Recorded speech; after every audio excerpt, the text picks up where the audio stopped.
What's going on? Jake here with India Fitness, and we're about a month out from the 2017 Mr. Olympia. And I'm going to give you a little bit of my thoughts and my opinions in terms of what I feel this year might look like. I'm not going to go do a full-on prediction list of 1 through 10 because there are 20 people I believe this year that have qualified for the Olympia, and I haven't followed every single person, so I can't give a very accurate prediction of what placings people are going to take. I really won't start making those predictions until maybe a few weeks out or the actual show itself.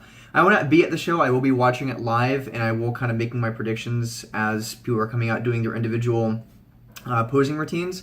But I will give a little bit of insight today of where I feel some of those placings might land, if there are some newcomers that might slip into the top 10 range, who is returning from last year, who is not returning, and based on last year, 2016, how things are going to measure up for this year.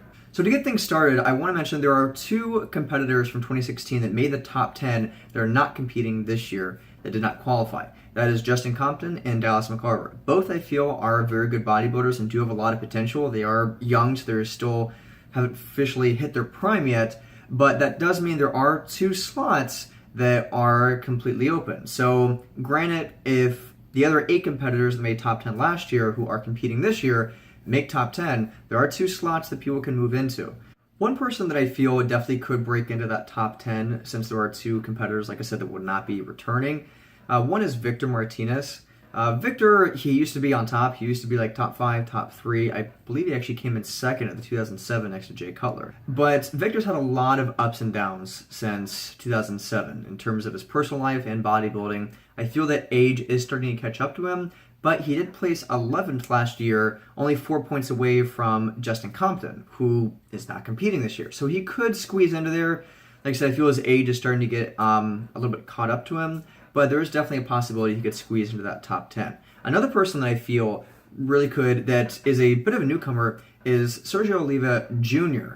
Anybody who knows, Sergio Oliva was the second Mr. Olympia back in the 60s. I believe he won 67, 8, and 9, and he kind of had this rival with Arnold Schwarzenegger back in late 60s, early 70s.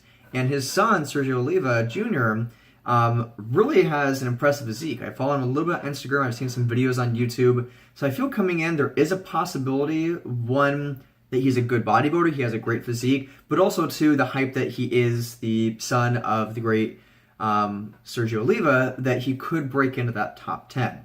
Last year, crossing over into this year, I feel that a lot of the people who were in the 4 to 8 placing range are going to stay within that range, most likely. People like Rolly Winkler, Big Ramy, Cedric McMillan, and William Bonac.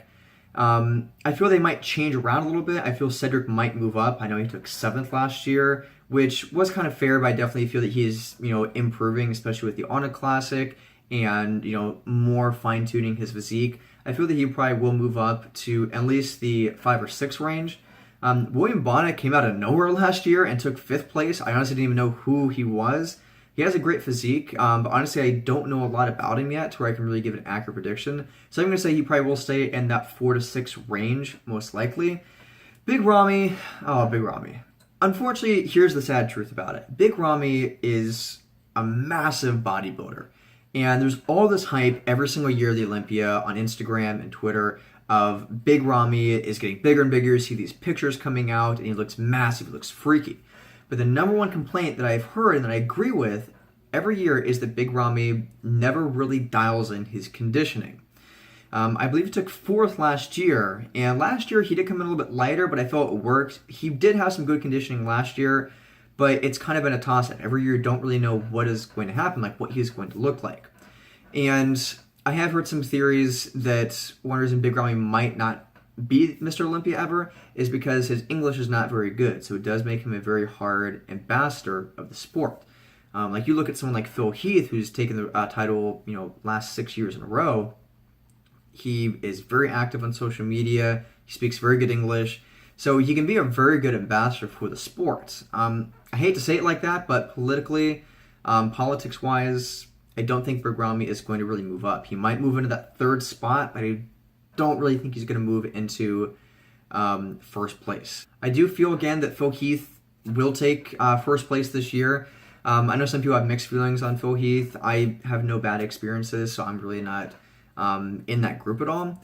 And last year, he beat Sean Rhoden in second place by 15 points. And I don't feel that Sean Rhoden is going to improve enough and Phil Heath is going to lack enough for that gap really to cross over. I think Phil Heath is just such a complete bodybuilder, and a lot of people agree with that, that everyone is really just going to be battling for second place. There was this great rivalry between Kai and Phil, Kai Green and Phil Heath, for a few years, and it was always so close. You never really knew exactly who was going to take it, but with Kai out of the mix, it's really been one where you go into it and everyone knows, okay, Phil's the champion, who's going to take second and third?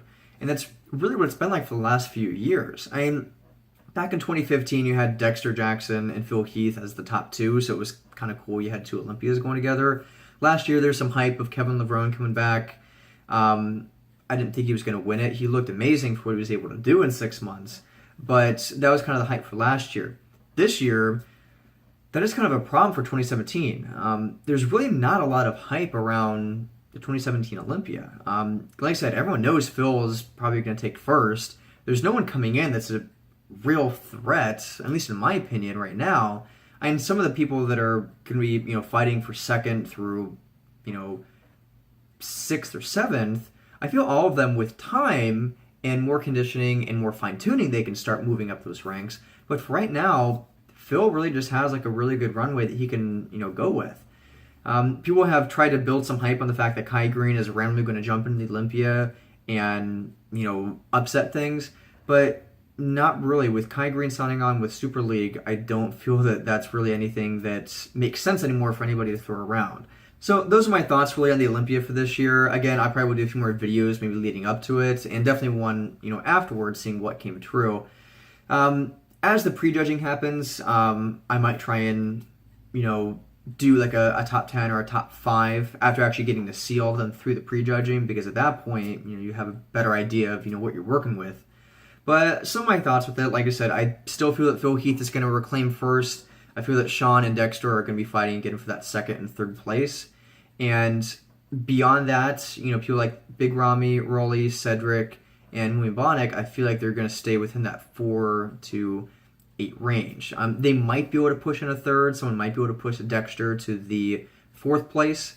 I do feel like Sergio Oliva Jr. and possibly Victor Martinez might be able to squeeze into that top 10. Not 100% sure, but I feel that with Sergio especially, there's enough hype building. The fact that he's the son of the late, great Sergio Oliva back in the 60s, that might help push him into the top 10. I know people don't like talking about the politics of it, but in reality, that's a thing. If you're going to believe that bodybuilding is free of politics, then you're a little blind.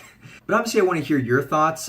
Leave a comment or shoot me a message. What do you think about this year's Olympia for 2017? I know if you probably agree, there's not a lot of hype building up to it, so people really already have an idea of what's going to happen.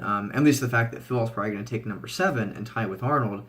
But let me know, do you think that Phil is going to be dethroned? Do you think there's any bodybuilders that have qualified that might jump into that top 10? Like I said, there's a lot that I didn't talk about, people that I didn't know. But obviously there are people that follow all the bodybuilders a lot more than I do. So let me know if you like this video. Please give it a thumbs up and subscribe, help the channel grow. Other than that, I will see you all next time.